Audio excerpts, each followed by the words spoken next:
Tes. Kedengeran. Iya Pak, kedengeran. Oke, ntar.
Halo, dengar ya, sorry ya.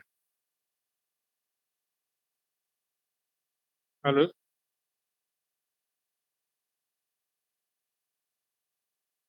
Kedengeran Pak. tes tes.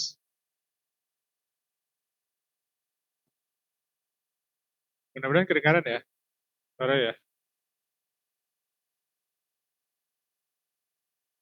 Kedengeran Pak. Oke, kita lanjut ya yang kita punya apa topik estimasi rekayasa proyek. Kemarin tuh kita kelasnya kan ada yang masih bolong satu ya. Eh, jadi nanti kita mesti mau apa?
Lanjutin ya.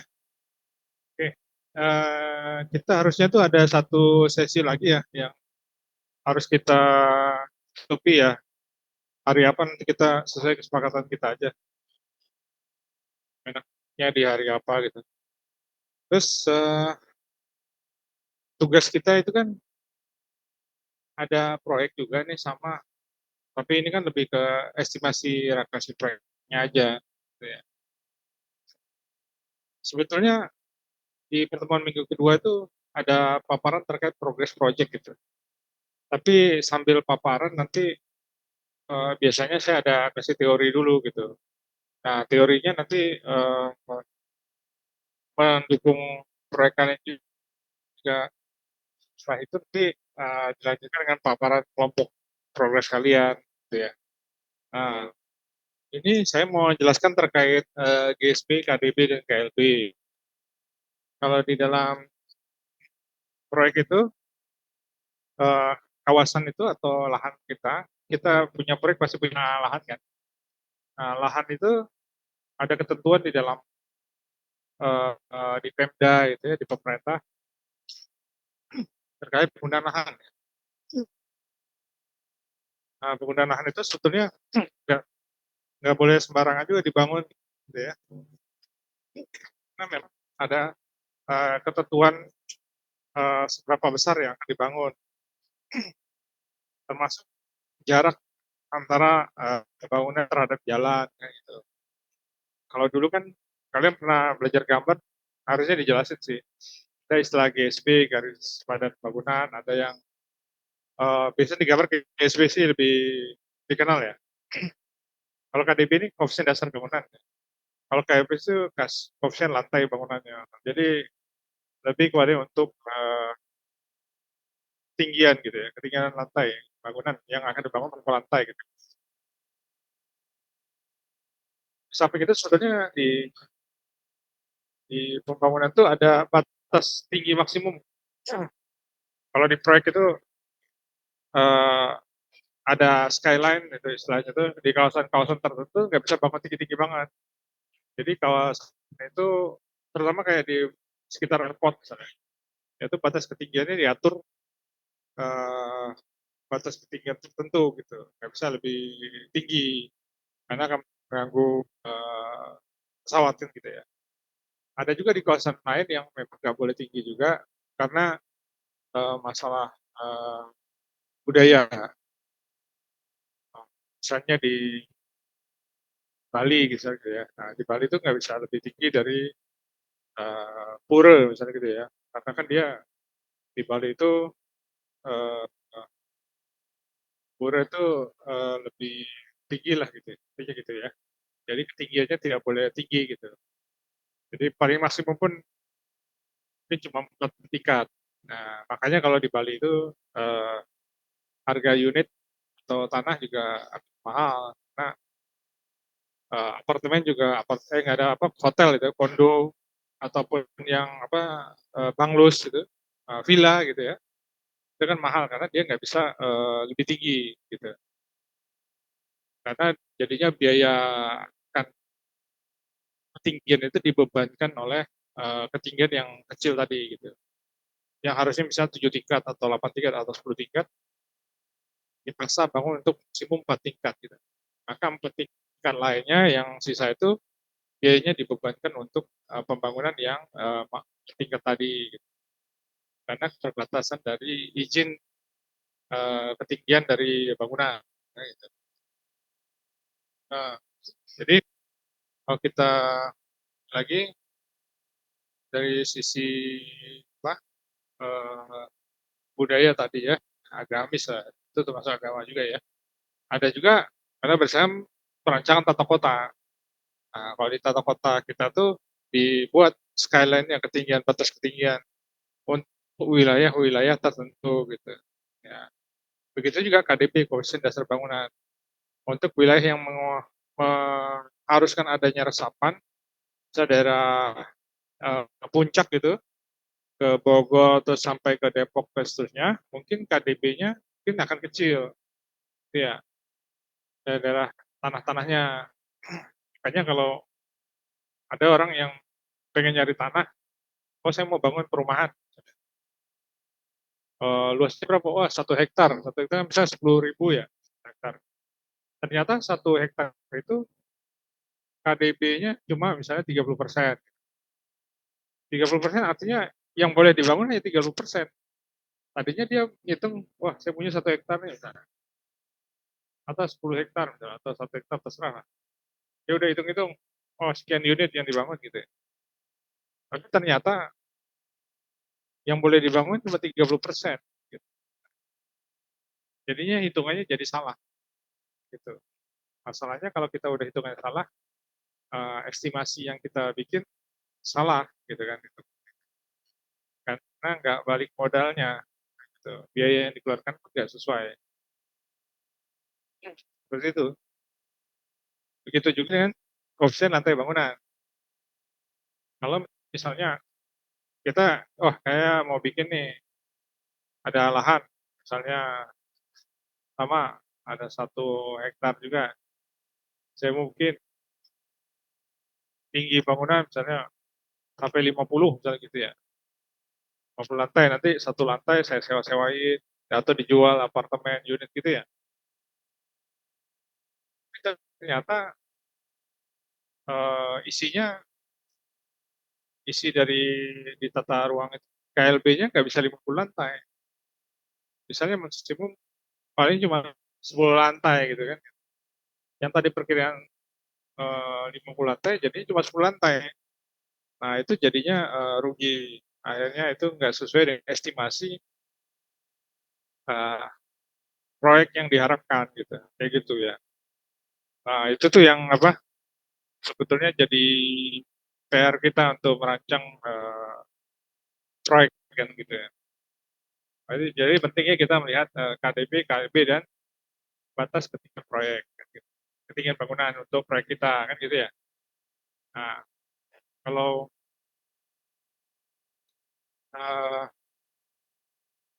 GSB garis simpanan bangunan nih mudah-mudahan kalian udah tahu ya.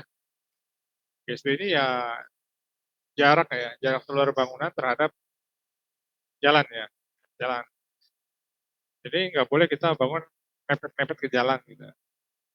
Karena kalau itu melanggar GSB. Jadi kalau di tata ruang bisa dibongkar kalau ketahuan. Jadi itu kita mentaati peraturan yang ada. Nah, kalau GSB kita dilanggar, maka pihak Pemda tata ruang boleh membongkar bangunan yang kita bangun karena tidak sesuai dengan apa yang diminta dalam peraturan yang ada. Kemudian yang kita lihat ya KDB. KDB itu kan luas tapak lah ya, tapak yang mau dibangun itu berapa luas. Kalau tapak kita itu mengecil, itu kita harus sesuaikan dengan ketinggian. Masih cukup nggak gitu untuk modal yang kita keluarkan kan gitu ya. Itu biaya yang harus kita bangun proyek itu gitu. Jadi persentase dari luas tapak bangunan itu juga menentukan nilai proyek. Nah, contohnya gini ya, kita punya lahan 300 meter ya, KDB-nya bisa 60%. Ya. Berarti luas tapaknya itu yang bisa dibangun 60% dari 300. Gitu. Luas tapaknya 180 ya. Jadi yang dibangun maksimum ya 180. Tapi kalau lebih dari itu nggak boleh, kurang dari itu boleh. Kurang dari 180. Nah, oke. Ya. Kemudian yang KLB, ketinggian. Kalau ketinggian bangunan, nanti kan kita coba sesuaikan tuh dengan coupling kita tuh. Misalnya ya, kalau misalnya luas lahan kita misalnya 10.000 gitu, 1 hektar. KDB-nya 30, KLB 7. Berapa KDB, berapa KLB kan. Nah, luas lahan kita itu tadi 10.000. 10.000 kali 30% kan 3.000 kan. Berarti luas lahan yang bisa kita bangun maksimum tuh 3.000 meter persegi. Ya, kalau secara keluasan nanti bawah kan maksimum. Cuman tingginya gimana? Karena ini KLB 7 ya. Kita mau bangun 7 kali dari luas tanah kita nih kan sebetulnya kan. Kalau tanahnya 1 hektar berarti kan 10.000 itu kali 7 kan 70.000. Harusnya kita bisa bangun bertingkat 7 kali dari luas tanah. Gitu. 77 kalinya dari luas tanah kan. Tapi karena KDB-nya 30%, berarti kita kompres, dipadatkan, dibagi dengan KDB tadi yang 3.000, maka dapat 23 kan dari 3 lantai. Ini jumlah tinggi maksimum yang dari KLB. Tapi kalau tinggi bangunan di kawasan beda lagi. Misalnya di kawasan situ maksimum cuma 20 misalnya. Ya nggak bisa bangun 23. Kita harus bangun maksimum ya 20. Atau misalnya di situ hanya mampu boleh dibangun 18 lantai. 18 tinggi 18, tinggi 18. Ya berarti cuma 18, nggak bisa 23 gitu ya. Nah, mudah-mudahan dimengerti ya. Jadi walaupun KLB-nya mencapai 23 lantai, tapi dalam aturan tata ruang dimaksimumkan hanya misalnya 18 lantai, maka jatuhnya maksimum ya 18, nggak bisa 23. Kayak gitu.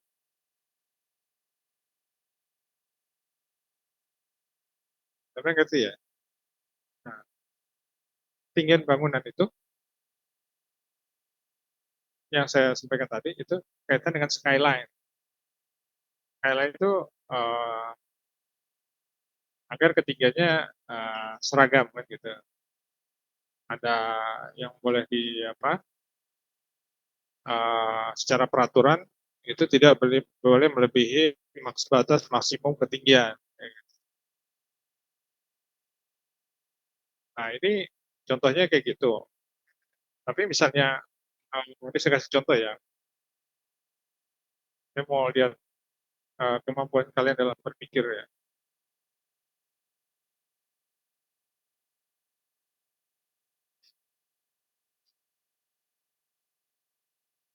Nah ini kan ada 3 proyek nih. Contoh ya. Ada proyek A, proyek B, proyek C ya. Ini land offering, penawaran lahan. Lahan A ini kan di Kuningan juga, ini kan dekat-dekat sini. 30 miliar per meter misalnya. Jadi, kalau KDB-nya ini 40% ya. KLB-nya 4. Batas tinggi itu 16. Yang A ya. Harganya 30 miliar per meter ya. Segi. Proyek yang B, tingginya 24 maksimum. KDB-nya kecil 30. KLB-nya 5. Kalau yang ini KDB-nya 20. Tingginya 16. KLB-nya 3. Menurut kalian, dari 3 proyek ini bagus yang mana gitu? Yang lebih menguntungkan? Kalian bisa jawab nggak? Kira-kira. Silakan ya coba.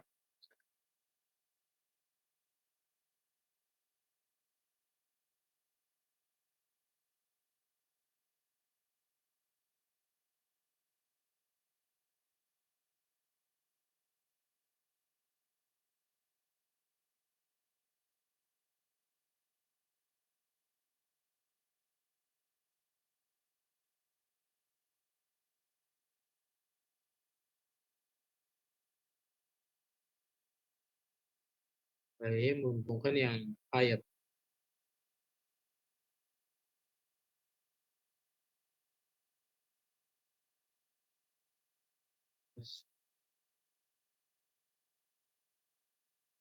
Tes. Ada yang bisa jawab nggak? Kira-kira yang mana? Kira-kira yang apa?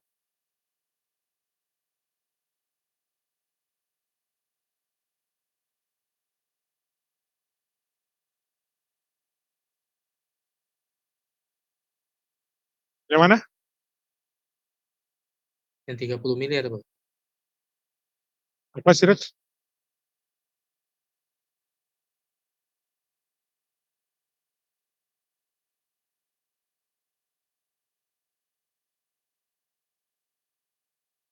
Halo?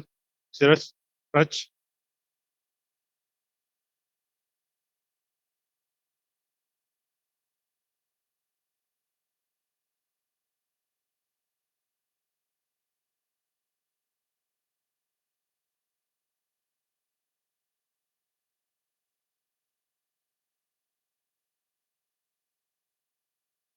Kalau yang lain, ada nggak?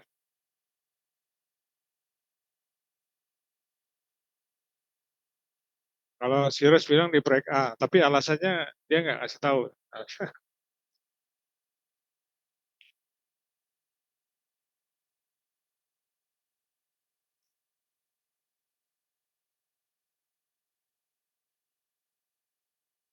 Anggaran 30 miliar. Gen B. Kenapa B? Tahu. Yang lain ada nggak? Ada yang pilih C nggak? Saya Pak, C Pak, karena paling murah Pak. C paling murah. B paling mahal. A sedang. Tapi kalian alasannya cuma harga doang waktu ya?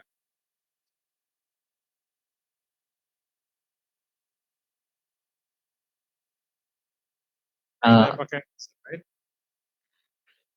Itu Pak, kan kalau yang A sama B itu kalau kita tinjau dari akses jalan Pak, itu lebih menguntungkan yang B Kak, Pak, karena uh, berdekatan dengan jalan utama secara langsung gitu Pak.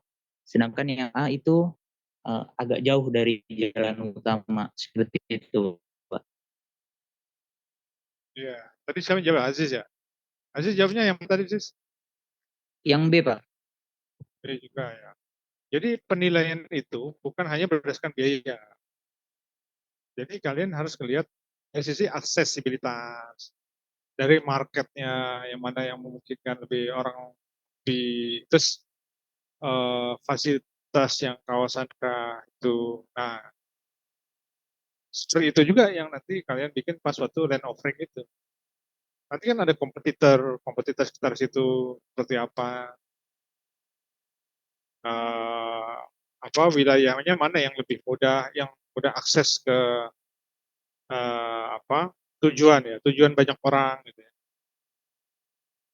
Misalnya kayak kawasan C misalnya, kawasan A dan B, orang lebih cenderung kegiatan ekonomi cenderungnya di mana sih, di kawasan di sekitar C atau A atau B?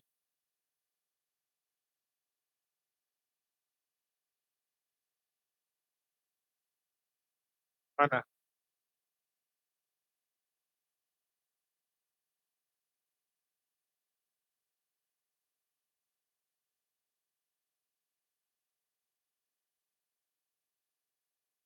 Ya sekitar kawasan sini ya, ingat ya, kayak gitu. Kalau ke arah sana kan dia karena menjauh kan gitu dia. Sudah tentu dari sini lebih mahal.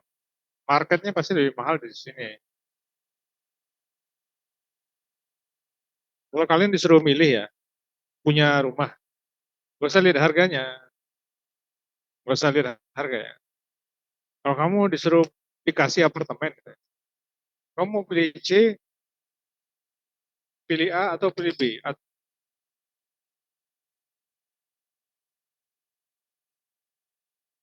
Atau gini, pilih C atau A itu dulu deh. Siapa dulu, misalnya siapa? Atau Fajar yang tanya jawab ya. Iya Pak. Fajar kan, Hmm. Fajar tadi jawab C ya. Fajar kalau dikasih unit apartemen ya, gak usah ngeliat harga aja. Sama bentuknya, ukuran sama, bentuknya sama. Kamu mau pilih yang C atau A? Contoh. Kalau apartemen kayaknya C oke deh Pak. Soalnya nggak dekat jalan raya ya, nggak berisik gitu Pak. Kalau kamu disuruh dikasih nih, satu unit apartemen gratis lah.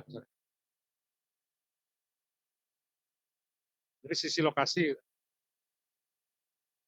pilih A atau C. Ukurannya sama, semua sama, bentuknya sama semua.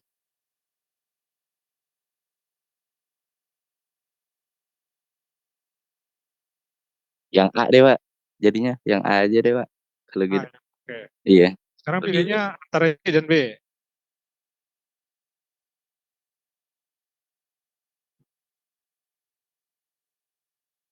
Pilihnya yang mana? belinya yang B aja, Pak. B, oke. Kalau gitu. Berarti C Iya. kita abaikan ya. Iya, C abaikan. Kenapa kamu nggak pilih yang C, kenapa pilih A dan B ini? Sesuai kata Ajis tadi, Pak. Kayaknya akses lebih utama deh, Pak. Nah, ya, ini lebih mendekati kawasan ini ya, CBD-nya ya, gitu. Nah, sekarang ada antara A dan B tadi. A dan B ini perbedaannya ada 10 juta beda. 30 dan 40. Tapi ada beda antara KDB, kalau misalnya data bangunan, ini 40, yang A ini 30. Ini tingginya 16, ini tingginya 24. Sementara KLB-nya 5, ini 4. Dari sisi luas tapaknya, itu B ini kecil luas tapaknya, A itu lebih luas. Tapi dari sisi tingginya, kita bisa bangun sampai 24 nih. KLB-nya juga lebih tinggi 5, ini 4. Artinya ini KLB-nya tinggi, artinya kita bisa banyak unit yang kita bikin bangun. Yang kalau misalnya di sini cuma bisa 30 unit, kalau di sini mungkin bisa 50 unit gitu, bisa banyak contoh lah gitu. Atau bisa lebih tinggi ya, ada bisa 30 tingkat di A, tapi di B ini bisa 50 tingkat gitu ya. Ini bisa lebih gitu. Kira-kira kalau pilihannya kayak gitu, terjemahannya kalian pilih yang mana ya? Fajar pilih mana aja? B, Pak. Kayaknya lebih banyak unit, lebih bagus juga sih. Ya, pilih yang B ya, karena dia lebih tinggi. Kalau hitungan biaya memang mahal nih. Oh, 40 juta ya. Ini 30 juta. Tapi kalau kita bangun maksimum, kita bangun maksimum dengan ukuran yang sama, kemungkinan besar walaupun angkanya mahal ya gitu. Tapi keuntungannya lebih besar yang B, bisa juga gitu. Karena dia lebih tinggi. Karena lebih tinggi berarti unitnya lebih banyak.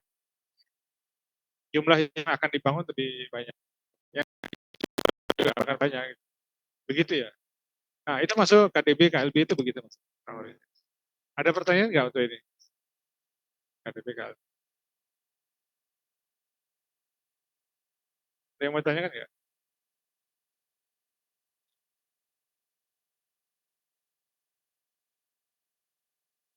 Nggak ada ya? Oke.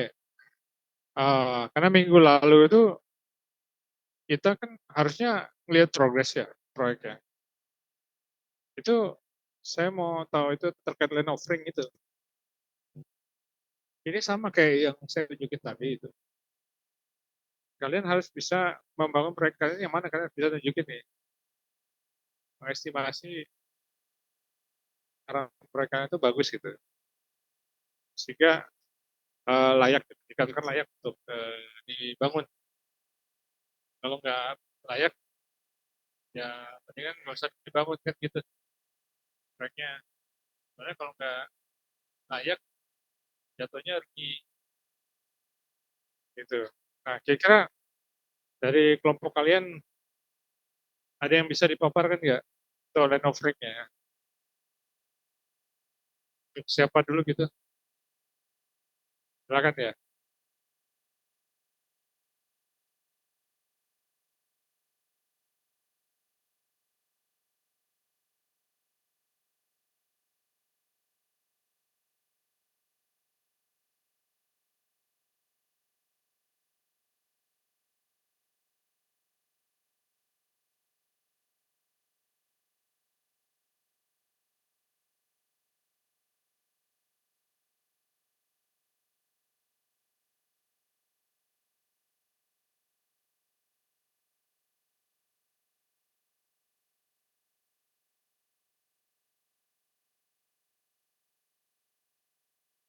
Mungkin dari kelompok saya, Pak.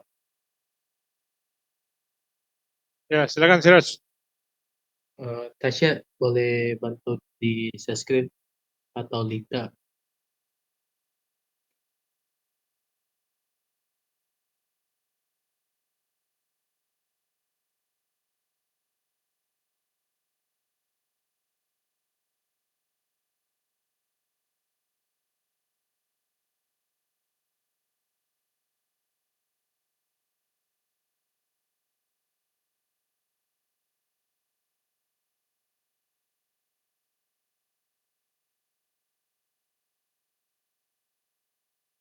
Baik, terima kasih atas kesempatan yang telah diberikan kepada saya. Saya langsung buka aja ya, Pak, biar mempersingkat waktu. Baik, di sini kami akan membahas tentang learning pada kelompok kami dengan posisinya tuh di Villa Dago Pamulang. Suaranya bisa lebih kecil nggak, Siraj? Tes, tes, tes.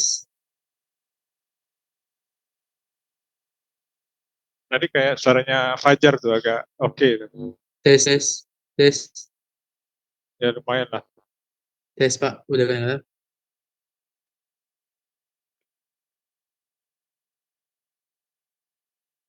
Halo, tes. Udah masuk, Pak? Atau belum?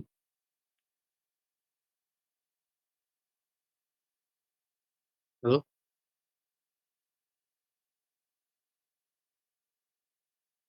Tes, tes, tes. Itu bagus. Itu bagus. Oke, oke, Pak. Oke.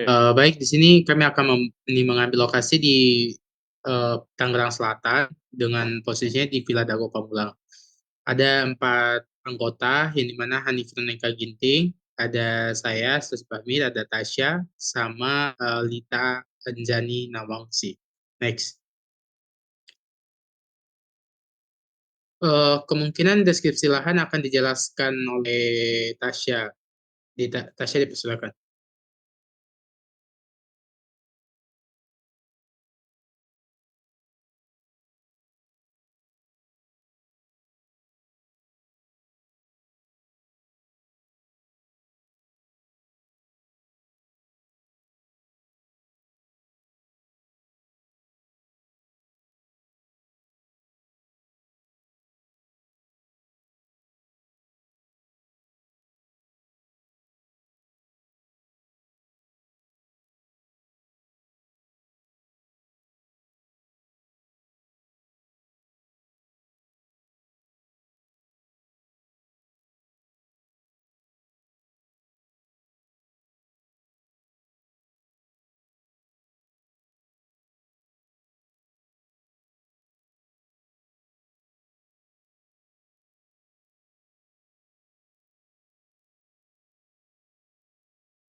Pada Hani dipersilakan, Han.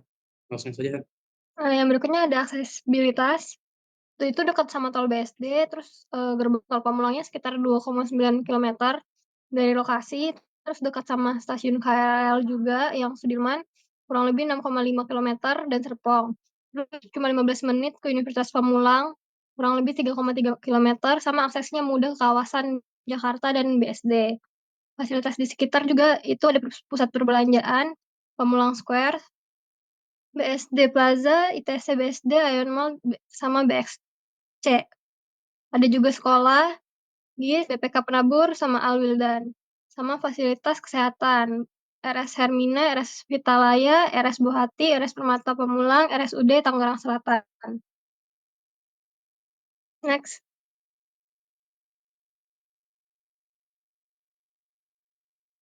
Di sini kita juga menganalisis source-nya terhadap lahan. Yang pertama itu strength atau kekuatan. Itu yang pertama adalah lokasinya strategis. dekat sama Jakarta, jaraknya relatif 20 sampai 25 kilometer dan aksesnya mudah untuk pusat bisnis dan pemerintahan di Jakarta. Dekat dengan BSD dan Bintaro, itu memudahkan akses ke area komersial dan fasilitas pendidikan serta kesehatan di BSD dan Bintaro. Yang kedua, infrastruktur yang baik, di mana akses jalan utamanya terhubung dengan jalan-jalan utama dan jalan tol yang memudahkan mobilitas. Sama dekat dengan stasiun KRL memudahkan transportasi umum bagi penghuni yang tinggal di sekitar sana.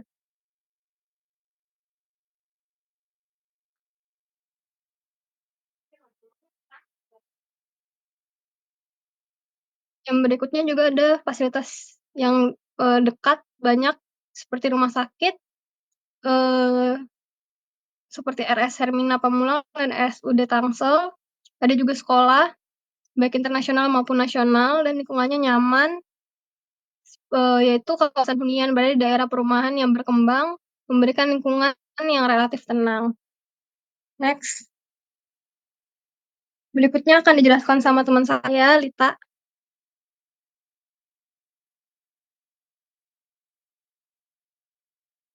Berikutnya ada kelemahan. Yang pertama, kemacetan lalu lintas dapat mengalami kemacetan terutama pada jam sibuk yang dapat mempengaruhi waktu tempuh ke Jakarta dan area sekitar. Yang kedua, harga tanah dan properti.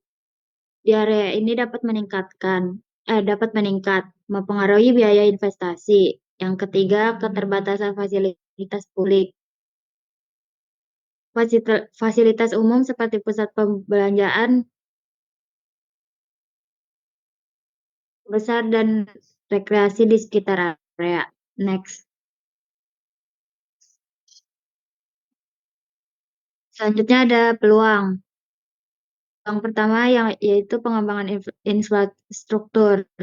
Ada peluang untuk pengembangan infrastruktur oleh pemerintah atau swasta yang dapat meningkatkan nilai tanah. Yang kedua, pertumbuhan ekonomi. Meningkatnya kawasan bisnis dan perumahan di sekitar dapat meningkatkan permintaan untuk properti. Next. Selanjutnya, peningkatan konvektivitas. Rencana pengembangan transportasi seperti pengembangan jalur KRL atau tol dapat memperbaiki aksesibilitas. Yang terakhir, penggunaan fasilitas. Pembangunan fasilitas seperti pusat pembelanjaan, rekreasi, dan edukasi dapat menambah nilai kawasan.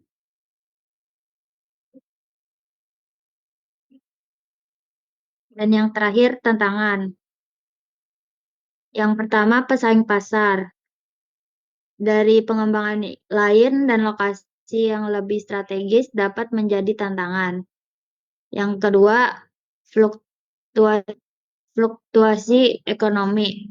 Perubahan dalam kondisi ekonomi nasional atau regional dapat mempengaruhi investasi dan nilai tanah.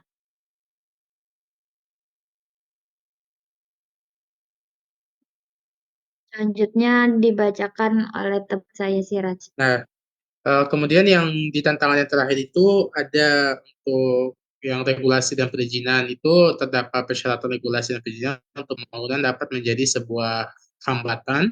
Kemudian untuk yang di perubahan lingkungan itu yang kami pikirkan itu ada perubahan iklim atau masalah lingkungannya dapat mempengaruhi kualitas hidup dan nilai propertinya.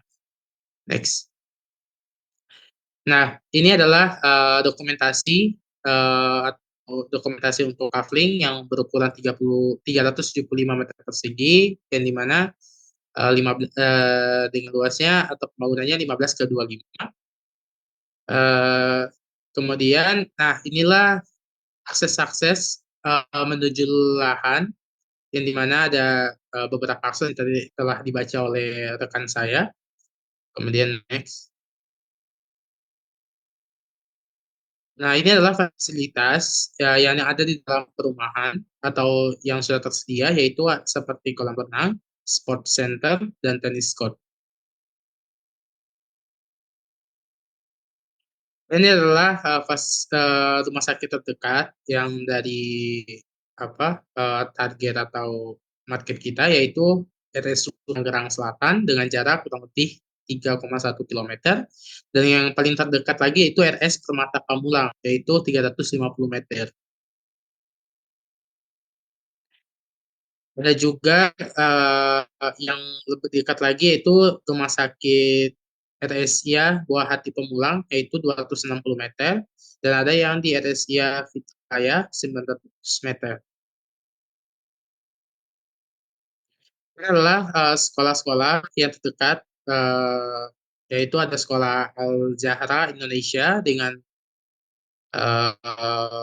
jarak 1,5 itu berada di dalam kawasan perumahan.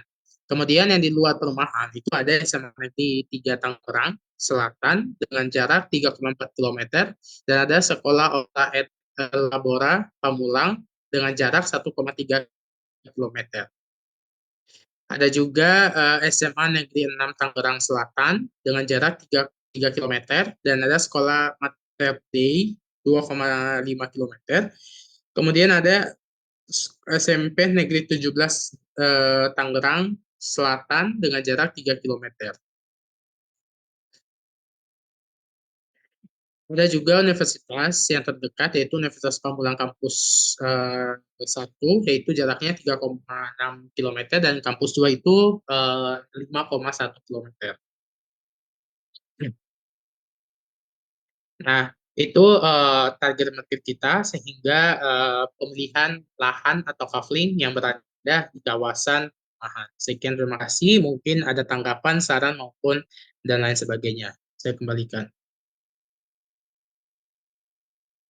Oke, terima kasih ya. Ini saya komen langsung aja ya. Yang mulai dari yang pertama ya, slide pertama tadi ya. Ya, Pak. Tasya, slide pertama.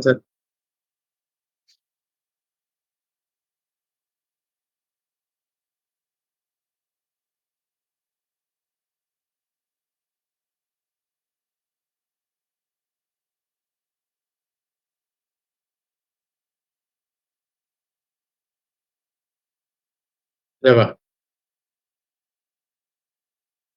Ini Pak, slide pertamanya.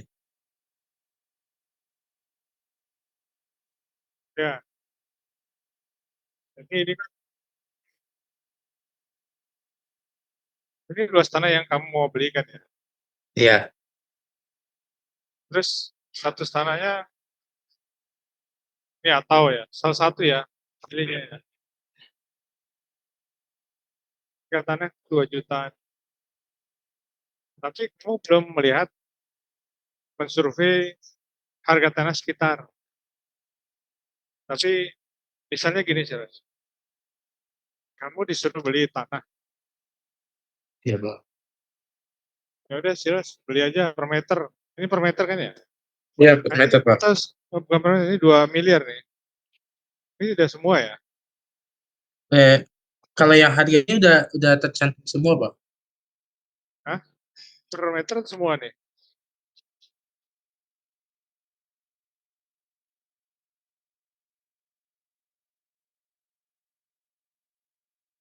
Nah, Udah kamu tercantum per meter. Kamu bagi 375 kan? Dapatnya per meter persegi. Misalnya, anggaplah, misalnya contoh, misalnya. Dapatnya 1 juta. Kamu disuruh beli tanah di situ harga 1 juta gitu. Langsung mau nggak?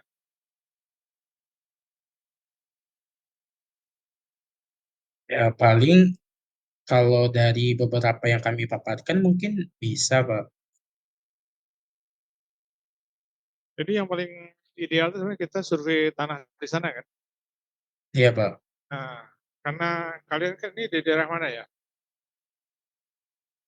Di daerah Tangerang, Pak. Pamulang. Nah, itu Pamulang. pasti ke Pamulang. Kalau ini kan cuma latihan ya. Kalau proyek sebenarnya nanti kita harus ke Pamulang, cek survei lahan dan lain-lain. Tapi ini kamu cukup googling aja. Kamu cukup googling tanah-tanah sekitar lokasi, tanah-tanah di sekitar lokasi tempat kamu mau bikin proyek itu, harganya berapa? Nah, kalau kamu bisa menunjukkan dalam peta lebih bagus. Posisi tanah kamu di sini, posisi harga yang kamu mau dapat data yang di googling itu berapa, misalnya tanah sekitar harganya misalnya 2 juta misalnya. Nah, itu di jauh misalkan sekitar cuma 10 meter dari kamu, satu. Ada yang 1 kilometer, ada yang berapa ratus meter, misalnya gitu ya. Jadi kamu googling doang. Tanah di Pamulang itu yang terdekat lokasi kamu itu namanya apa? Misalnya daerah apa ini? Daerahnya ada nggak? Sini ya, yang mau dibangun ya. Ada nama daerahnya apa gitu. Pamulang apa gitu, misalnya Setiabudi misalnya gitu ya. Nah, tanah di situ tuh ada ambil sampling beberapa tanah yang dijual, kamu screenshot, taruh. Kalau kamu bisa dapat jarak ke lokasi yang kamu buat lebih bagus, ada peta gitu. Nah, kamu bikin rata-rata di situ. Pengeluaran lahan yang ada sekitar lokasi itu adalah sekian. Sementara kamu ditawarkan oleh pihak pemilik tanah itu per meternya sekian. Berarti angkanya masuk atau enggak? Karena kalau kamu bayarnya mahal di awal, maka di cash flow, di RAB kamu kan ada bebasin lahan. Iya. Nah, RAB itu menjadi beban biaya proyek. Bebasin lahan itu salahnya. Jadi kalau kamu bisa mendatangkan biayanya lebih murah, berarti kan lebih bagus. Tapi kalau kamu main, oh ya dikasih harganya berapa? 2 miliar, padahal mungkin harganya cuma 1 juta gitu. Tapi kamu ditawari 2 miliar satu per meter misalnya, kan kejauhan. Atau misalnya harganya 1 juta, tapi kamu ditawari 5 juta gitu ya. Nah itu kan kejauhan. Jadi itu nggak ada mengestimasi biaya yang akan keluar itu salah gitu kan. Nah, ya minimal harus tahu kisaran harga sekitar lokasi. Gitu. Ada beberapa sampel tanah yang kan eh, yang kita mau beli itu, maksudnya kita tahu nih prediksinya kira-kira meter sekian. Eh, Kamu bisa bayangkan nggak? Misalnya harganya kamu beli 1 juta per meter. Persegi tanah, kamu beli nih. Terus kamu mau jual tanahnya nanti bikin rumah 500 meter persegi. Jual ke buyer orang. Mau nggak? mau sih, Pak. Hah? Nggak mau sih. Mau nggak? Mau. Enggak. Kenapa nggak? Karena kita masa beli dengan harga gitu, kita jualnya gitu juga. Iya, kita beli harganya 1 juta. Kita jual 500.000. Mau nggak? Nggak mau lah, Pak. Nggak mau kan? Nah itu masalahnya. Nggak mau juga kita beli lahan 1 juta per meter persegi. Terus tiba-tiba uangnya nggak cukup hanya untuk beli lahan aja. Nggak mau juga. Kita mau beli lahan, habis itu kita cukup uangnya juga untuk bangun bangunan. Gitu. Jadi jangan sampai kita mengestimasi, wah kita mau bikin sekian unit rumah.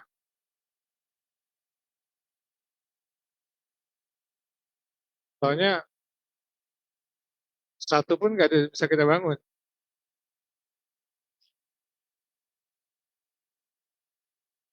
Kalau kayak Eh, kita mau perbaikin bangunan, oh saya mau bikin rumah. Soalnya kita bikin bagus, semuanya bagus. Bangunannya bagus, fondasinya bagus, tanahnya bagus, mahal. Atapnya nggak ada. Ya percuma juga. Ya nggak jadi bangunannya kan. Oh lokasinya bagus, tanahnya bagus, beli mahal. Tapi nggak ada yang bangun rumahnya. Ya percuma juga. Habis uangnya untuk beli lahan kan. Nah, kita salah mengestimasi harusnya. Estimasi kita yang terjadi adalah harusnya tanah dan bangunannya jadi. Gitu. Ternyata uangnya nggak cukup gitu. Dana kita salah gitu. Gitu ya. Terus yang kedua, misalnya kamu ini kan KDB 10%, ya. Berarti kurang lebih yang bisa dibangun itu kan 60% dari 375. Berapa unit yang kamu bangun kan? Luas lahan misalnya 100 meter persegi. Kalau 375, kalau 100 meter persegi ya cuma ada 3 rumah, sisanya pasum ya, jalan dan segala macam. Apa cukup gitu? Kalau 60 lebih kecil lagi, 6 kali 3 aja udah 180 ya. Berarti yang kamu bisa bangun cuma 180 meter persegi. 180 meter persegi, kamu mau bikin berapa unit?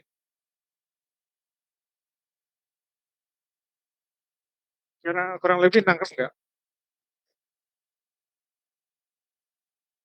Izin Pak, sebelumnya yang kami buat ini, yang kami paparkan ini adalah perkiraan satu pembangunan saja Pak, sehingga harga yang kami masukkan itu sesuai dengan hasil survei bahwa harga kalau yang rata-rata itu sekitar 2 miliar itu sudah sampai seluruhnya. Tapi kalau harga per meternya itu dia sekitar 5,3 juta. Tapi kalau untuk yang lebih lebih aksesnya lebih dekat dengan beberapa fasilitas yang lain itu dia sekitar eh, 7, Pak. Ini saya tadi nggak dapat tempat di Plaza Festival, jadi saya lari ke sini. Maksudnya ini suaranya Sius kan nggak begitu jelas ya? Tes Pak. Nah, agak lumayan nih tadi. Kalau Kedengaran Pak? suara saya jelas nggak? Jelas Pak, tapi agak kecil. Nah, maksud saya gini, kamu harus logik juga. Kamu mau bikin berapa unit kan gitu. Maksudnya gini, 60% tanahnya kan cuma 375. Ya, 60% cuma berapa tuh? 180-an, ya kan? iya Pak. Nah, itu saya pikir 60% itu dari satu lahan pembangunan Pak. Makanya sehingga yang saya mau bangun ini hanya satu satu perumahan saja Pak dengan luasan 375 meter persegi. Saya nggak ngerti ya, nggak kedengaran soalnya. Jadi 60%, intinya ini gini, kalau tanah kamu 375, terus kamu KDB-nya 60%. Yang dibangun itu cuma 180-an lah gitu ya. 180 meter persegi.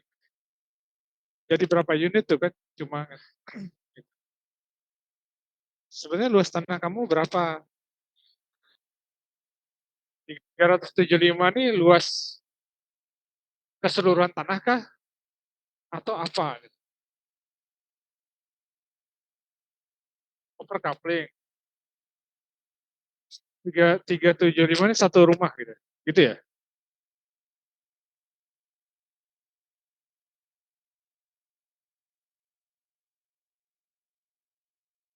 Oh, berarti luas tanah bukan 375 dong. Luas satu unit tulisannya harus. Rumah, iya kan? Nah, tapi luas tanahnya berapa? Luas tanah keseluruhan. Tes. Tadi suaranya Rita lebih, Kika lebih jelas suara. Tes.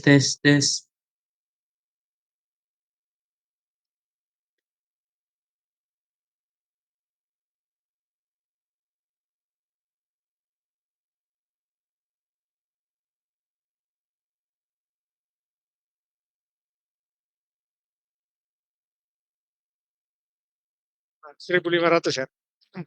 Kalau 1.500, kamu cek lagi KDB dari 60% dari 1.500 berapa?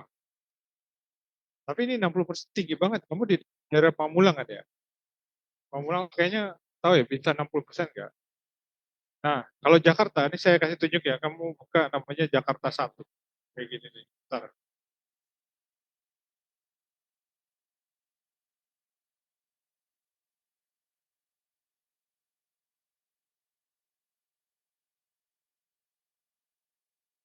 Tapi Pamulang ke Jakarta sih ya. Tapi kalau ke Jakarta nggak apa-apa.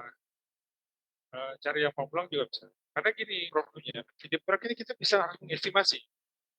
Itu mungkin rumahnya jenis apa? Rumah murah, rumah menengah, rumah kelas menengah ke atas gitu, mahal gitu misalnya. Kita harus bisa melihat juga itu mau bangun seperti apa portnya gitu. Nggak bisa kita asal-asal kan, wah kita bikin aja. Jadi kita nggak bisa mengestimasi namanya. Terus harusnya memang sebetulnya ada cara lain. Itu kita lihat apa market ya, market demand namanya. Tapi itu lu abaikan aja. Kawasan situ laku karena kita harus melihat kompetitor sekitar. Kompetitor dari situ tuh dijual unit berapa harganya. Kalau harga di sana unitnya dijual misalnya cuma 200 atau 300 juta kayak gitu, ya. Terus kamu jual harga 1 miliar gitu, agak susah lakunya kayak gitu. Nah itu kamu harus mensurvei, bukan survei ke sana, googling aja lah dari dekat-dekat situ. Kamu gambarkan di peta, ini lokasinya ini berapa meter dari lokasi kamu, harganya sekian. Berapa meter dari posisi kamu, harganya sekian. Nah, kemungkinan kamu nanti akan menjual unitnya sekitar harga sekian gitu. Nah, harganya tuh kiraan, karena kan per meter besi kamu cuma dapat ya, berapa kan. Iya, ini saya mau buka Jakarta situ, saya muter ya. Nah, kalau kalian buka, coba deh, googling juga, nama Jakarta 1 gitu. Jakarta 1 itu muncul nanti wilayah Jakarta, tapi itu kita bisa ngecek di peta itu, RDTR-nya itu KDB KLB, kalau kalian bikin daerah Jakarta ya, nah, itu bisa ngecek di situ KDB KLB-nya. Nah, peruntukan kawasan juga ada di situ. Ada warna kuning, warna ungu, gitu ya. Warna kuning itu biasanya untuk pemukiman, nah. Itu biasanya untuk industri, kayak gitu ya. Tekstil. Ini saya lagi buka, masih muter-muter. Lagi ada yang udah buka tuh.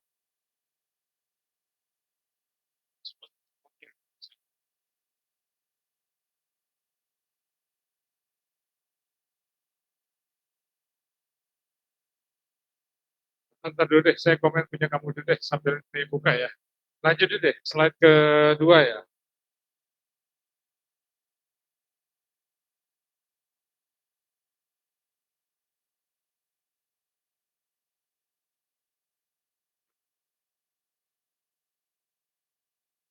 Ya. Nah, ini kan ada beberapa fasilitas. Fasilitasnya itu sebetulnya paling ini kan nanti kan akses ya. Oh ini lokasi yang terdekat ya. Ini juga sama.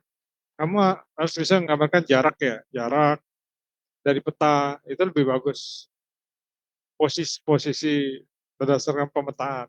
Ini boleh tulis begini, tapi lebih bagus lagi menunjukkan lokasi tanah kamu terhadap posisi lokasi yang kamu tulis ini gitu. Itu lebih bagus. Jadi kelihatan, oh nggak terlalu jauh gitu. Kayak gitu.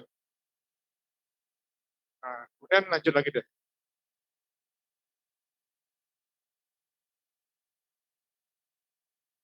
Uh, ya. Nah, ini juga sama. Aksesnya tidak tergambarkan di mana posisi akses itu gitu menuju tempat kamu. Arahnya di sebelah mana? Nggak kelihatan juga. Nah, kamu harus bisa melihat orang akan mudah memahami dalam sisi visual kan gitu.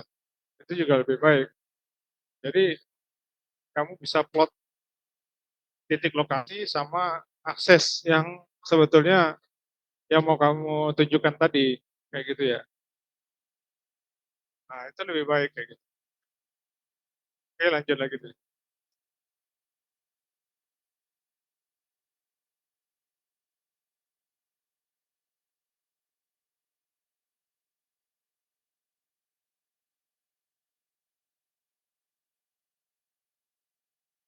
Udah SWOT ya.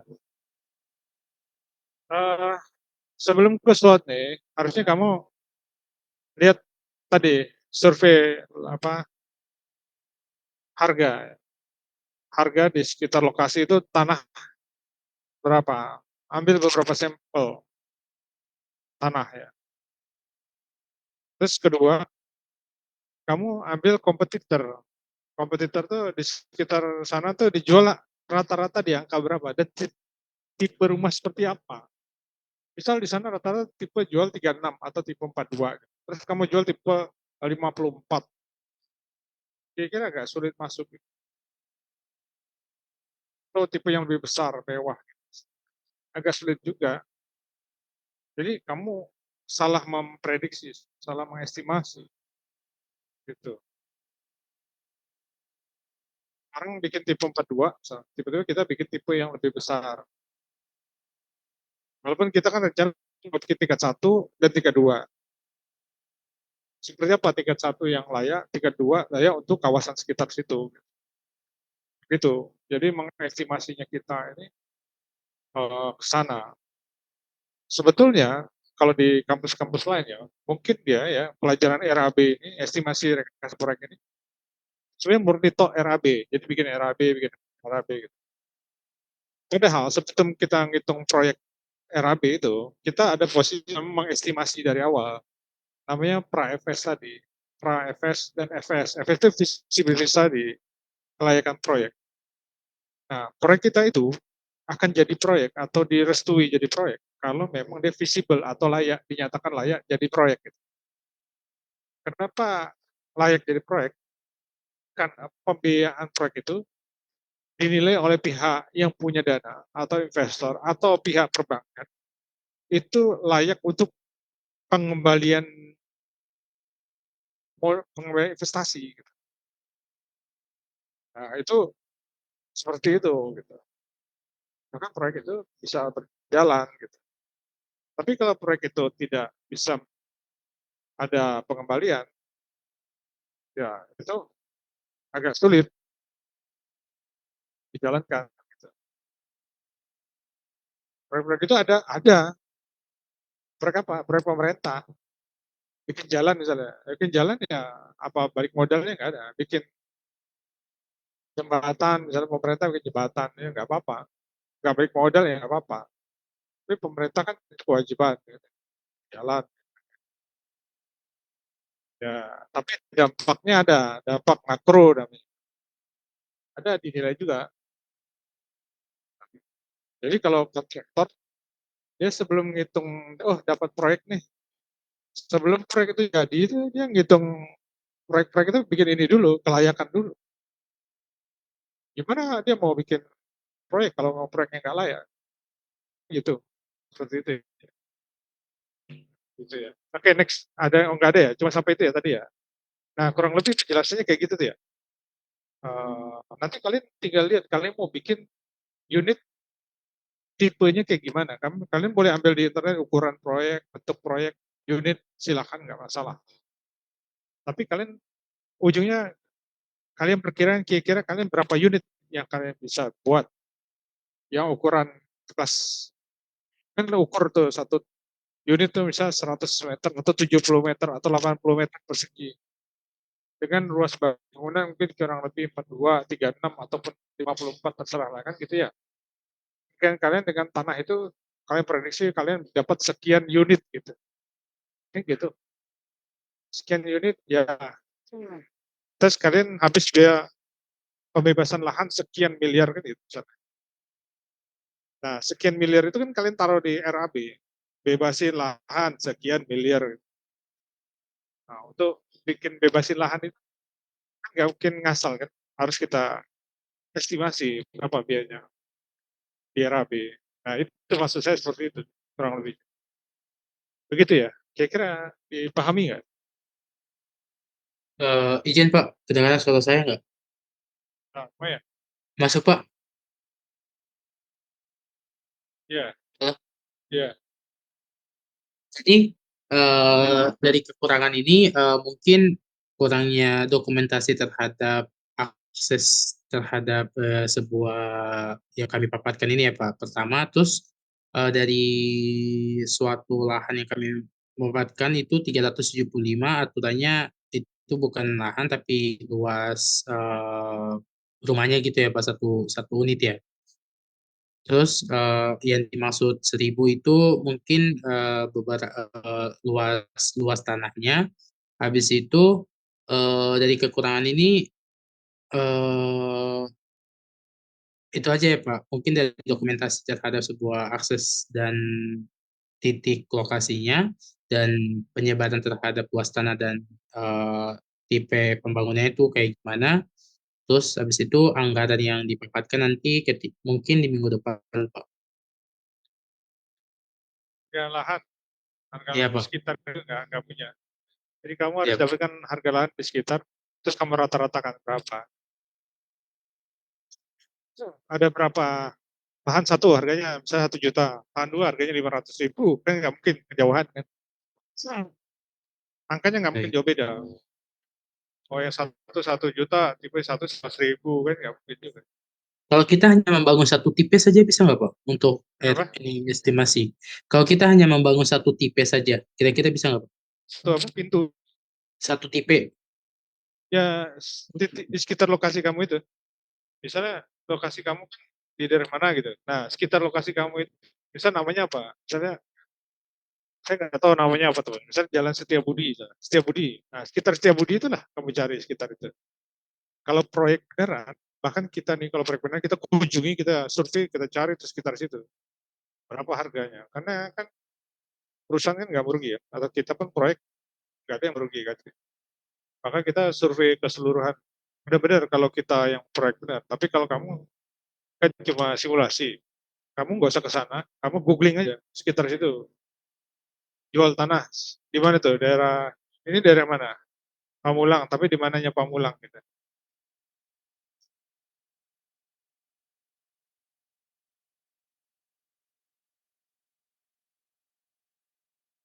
Nah,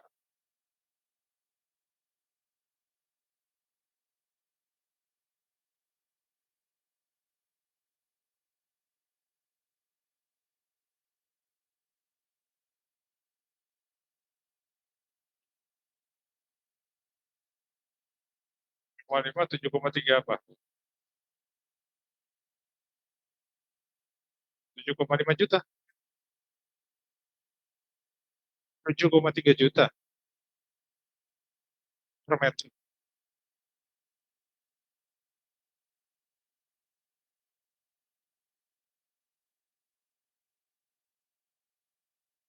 Nah, kan kita dapat data itu di mana lokasi itu 7,3 itu.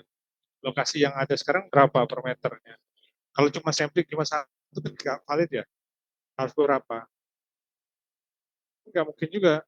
Misalnya di kita ada situ 7,3 dengan satu sampel kayak kayak Rizkika beli baju lah, beli baju atau beli tas apalah merek yang sama gitu kurang lebih mirip-mirip gitu mereknya gitu. Misal harga tasnya harganya berapa lah, 1 juta.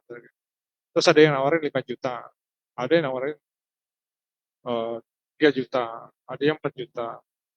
Tapi tiba-tiba samplingnya cuma 10 juta gitu. Kan nggak nggak wajar gitu. Sementara budget kita misalnya cuma 1 juta. Nah, kan nggak logik gitu. Kita harus melihat ada berapa sampel gitu. Nah, dari sampel-sampel itu, oh di situ 7 juta, di sana di situ 7 juta. Dari angka itu misalnya kamu harus bayar itu misalnya angka itu misal 7 juta. Loh, nanti kamu mau jual ke customer tuh di angka berapa? Apa 7 juta juga? Terus kedua, kamu mau bangun bangunan yang tipe kayak gimana? Berarti kan kamu spek materialnya harus lebih mahal. Kalau kamu bangun spek material murah, murah misalnya gitu, bikin rumah murah gitu. Itu harga rumahnya kamu jual murah, ya nggak mungkin juga, karena kan rugi, kayak gitu. Nah, kita mengestimasi sampai kayak gitu. Kita mau mengestimasi proyek kita ini layak atau tidak. Begitu ya kurang lebih ya. Paham nggak ya? Kita beli 7 juta, kita bukan tipe yang kayak gimana, bangunan rumah yang menengah ke atas harusnya berarti. Kan per meter 7 juta kita beli. Berarti kan kita jual minimal ya di atas 7 juta gitu. Baru ada untungnya gitu. Proyek itu kan gitu. Kalau nggak untung. Begitu ya. Iya Pak, soalnya dari dari emang lokasi sana emang kayak gitu sih Pak. Terus kami targetnya juga ke marketing marketing kami itu kemungkinan di menengah ke atas Pak. Iya boleh. Cuma dibuktikan dulu dengan peta tadi. Dengan lo, Nah, iya saya, dengan peta yang tadi, makanya kemungkinan dari proyek yang kami rencana ini mungkin kurang kurang ada bukti terhadap sebuah lokasi yang kami tunjukkan. Dan mungkin dari marketingnya yaitu kami targetnya di lokasi apa di ekonomi menengah ke atas dengan memang kita melakukan kami melakukan studi banding yang dimana ada beberapa lokasi yang termasuk yang tadi saya sebut ada dengan beberapa tipe harga yaitu ada 7,3, 5,6 dan yang satunya tuh sekitar kurang lebih dari 7,6 Pak. Mungkin sebagai studi banding atau tugas besar kami seperti itu Pak. iya, jadi kamu ambil banyak sampel, beberapa sampel yang jual tanah di sana, di Google banyak. Kalau kamu googling aja harga tanah sekitar daerah mana gitu kan gitu. Kamu bilang, oh per meter sekian dijual. Terus ada lagi sekian mana? Oh kamu ambil sekian. Dari mana lagi? Kamu ambil rata-ratanya berapa? Kan gitu. Dapat kamu bandingkan dengan harga yang kamu mau beli itu masih sesuai atau tidak gitu. Kan gitu. Seperti itu. Kalau mau mudahnya begitu. Yang saya bilang sampaikan tadi, kalau di proyek itu nggak bisa begitu, harus betul lebih detail. Karena proyek itu dia nggak mau rugi kan, jadi dia harus betul-betul presisi.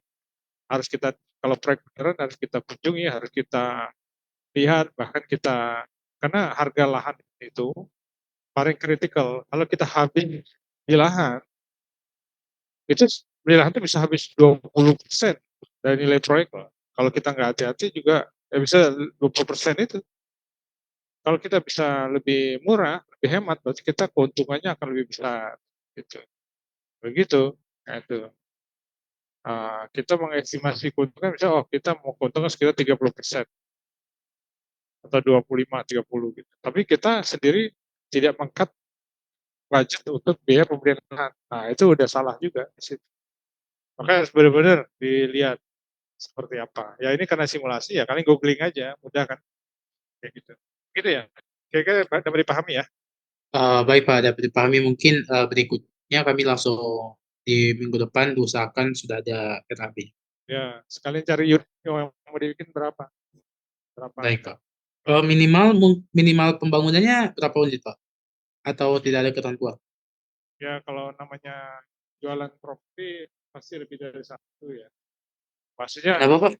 bisa lebih banyak lebih bagus. Jadi kalian bisa kan harus ada rumah satu tingkat dan dua tingkat gitu. Iya Pak. Jangan cuma dua gitu. Jangan. Maksudnya kalau bisa banyak gitu. Oke. Siap Pak. Gitu ya. Boleh Pak. Oke, sip. Oke ya. Lanjut next siapa ya? Terima kasih Pak. Saya tutup ya Pak. Oke. Please. Ya, silakan yang lain yang udah ready siapa? Yang udah presentasi di checklist ya namanya ya, kelompoknya ya, serius ya. Tulis namanya di grup. Siap Pak. Oke, Mana-mana. kelompok apa udah checklist ditulis ya. Oke, next kelompok siapa lagi?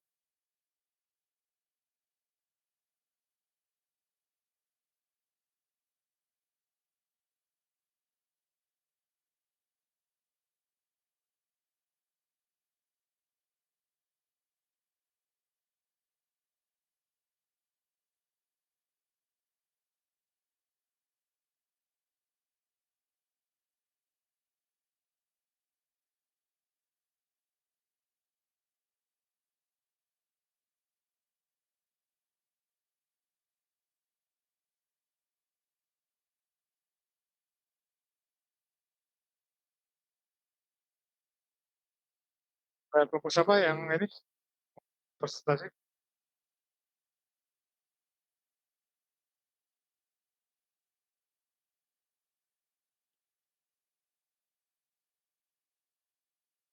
Ini udah selesai atau belum sih yang lain? Daripada nunggu-nunggu saya tanya aja deh. Ada yang udah selesai atau gimana? Soalnya kalau diam-diam kan bingung ya.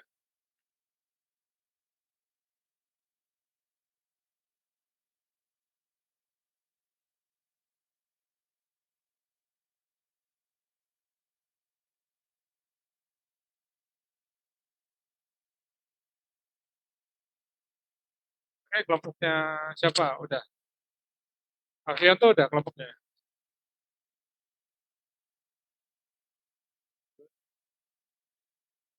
Halo, Alfianto kelompoknya udah. Belum Pak, maaf Pak. Belum. Oke. Jadi nggak usah tunggu-tunggu gitu. Kalau nunggu gitu bingung kita. Uh, Safa kelompoknya udah belum? Yang belum, Pak. Belum. Aziz, kelompok Aziz udah belum? Saya satu kelompok dengan Alfianto, Pak. Mohon izin, maksudnya untuk kelengkapan data, nanti kita mau survei dulu, Pak, supaya lebih akurat aja itunya, Pak, untuk aksesibilitasnya dan untuk harga tanahnya juga kayak gitu, Pak. Sebetulnya kalaupun nggak lengkap, nggak apa-apa. Kamu sampaikan aja progres kayak siapa tadi? Siros tuh. Walaupun salah nggak apa-apa. Memang awalnya pasti salah semua kok. Memang begitu kalau namanya belajar. Nggak apa-apa. Yang penting kamu bikin apa nih? Oh, saya cuma bikin Excel ABC, Pak. 1+1 2. Oh, nggak apa-apa. Habis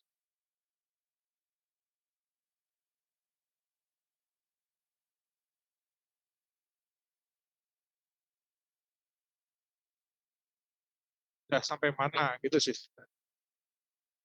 Gitu sih. Kan kita udah masuk minggu ketiga sebetulnya. Jadi nggak ada yang belum dikerjakan berarti ya?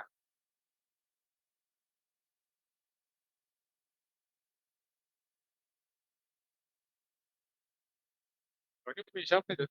Punya Jen.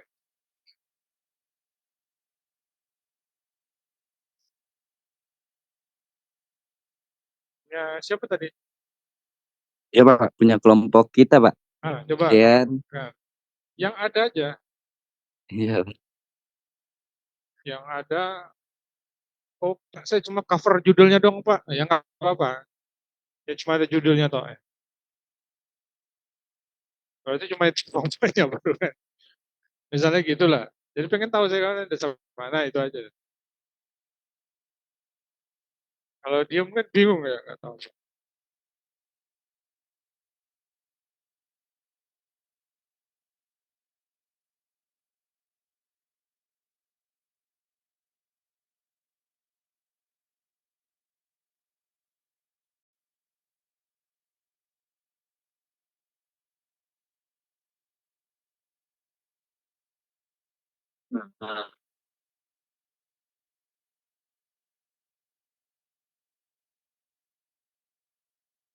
Nah, iya baik, Pak.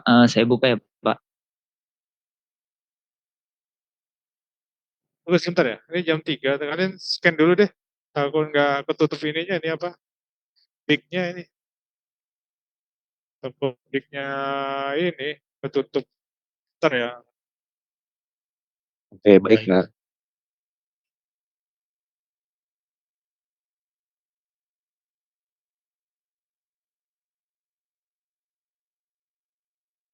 Tutup dulu deh ininya. Apa? Ya.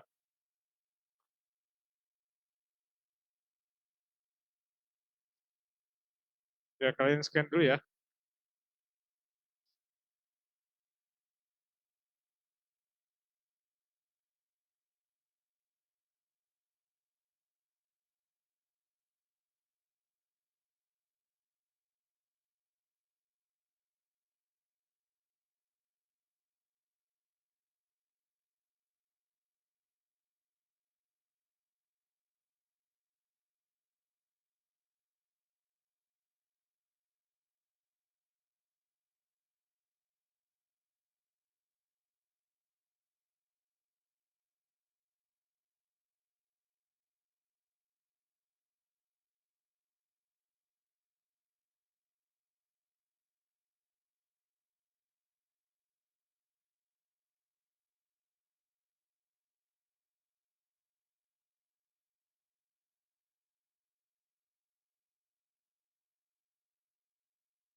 Oke, silakan ya.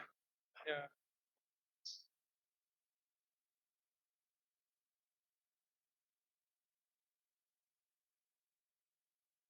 Maaf Pak, saya belum scan. Ya, silakan itu dipaparkan tadi yang proyeknya.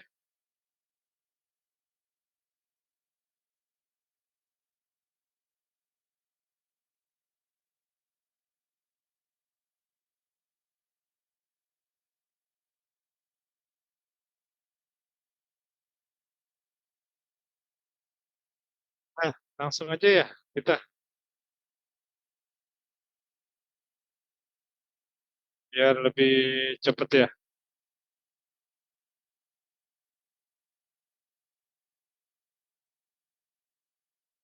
Langsung aja kita ya. Oke, Pak. Assalamualaikum warahmatullahi wabarakatuh. Nah, Dari kelompok 3 Pak yang berisikan saya sendiri Albianto Rentutra, terus ada teman saya Agis Wahyu, terus ada Jian Mutiara, ada Noval dan sama Pintar. Ada Fajar Ruf Noval dan Pintar.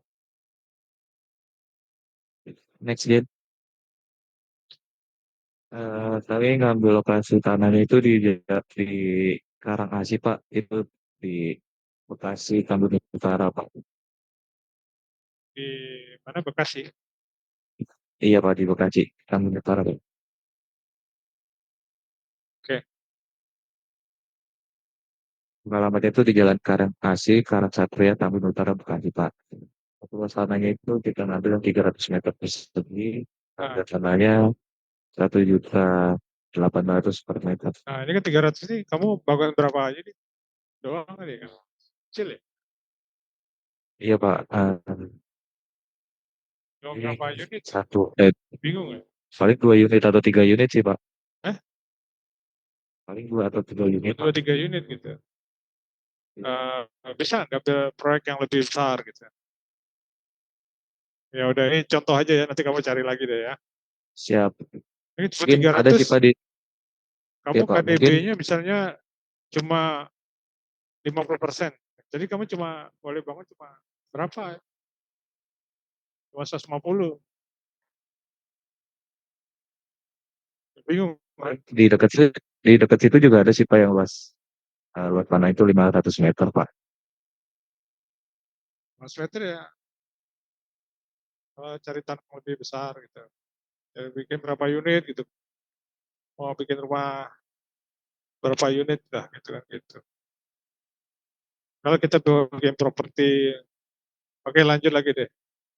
Sama nih harga tanah 1,8, apa ini udah disurvei atau belum secara random. Gitu. Coba lanjut lagi deh. Lanjut. Paling itu ada sih Pak dari kelompok kami Pak, soalnya belum survei detailnya, soalnya Nah, pas itu ya, saya dapat dari apa-apa. untuk harga tanah ya, Tahu kan gimana apa Pak? yang harus kamu lakukan ya dari penjelasan tadi ya? Iya Pak.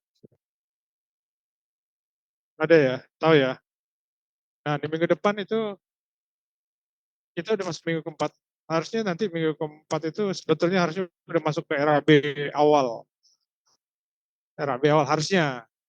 Udah mulai masuk ke kita perhitungan misalnya nanti kayak gini kan ada land clearing ya. Land clearing ini berapa biayanya, kira-kira lansam berapa. Terus nanti persiapan lahan itu namanya kan gitu. Nah, itu ada di RAB gitu. Nah, itu masuk nanti persiapan, terus nanti biayanya berapa. Kemudian unit rumahnya udah ada berapa. Kita udah masuk ke untuk fondasi nanti ke minggu ke 6 itu 7 itu udah. Jadi harusnya sih setengah dari proyek harusnya kalau tes sebetulnya, tapi ya, kalian nggak tahu nih, nyampe nggak tahu. Tapi ya kelihatannya agak slow. Tapi ya ini coba kalian usahain dah seperti apa.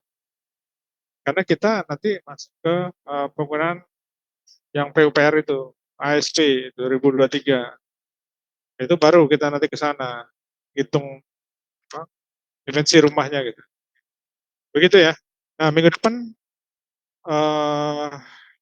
kita akan lihat progres kalian. Kalau bisa ada progres, kalau nggak kekejar lagi nih, gitu ya. Begitu dari saya ini kayaknya belum ada progres yang lain ya. Saya tunggu minggu depan ya, oke? Oke, baik, Pak. Baik, Baik, kalau gitu, Pak. kalau hari ini nggak ada, udah habis waktunya kita. Terima kasih banyak, kita ketemu lagi minggu depan. Jangan ini, soalnya takut nanti di UTS-nya kan mesti sampai laporan tangannya, maka nilainya kurang, gitu. Oke, kalau gitu, terima kasih banyak, nanti kita ketemu lagi di minggu depan.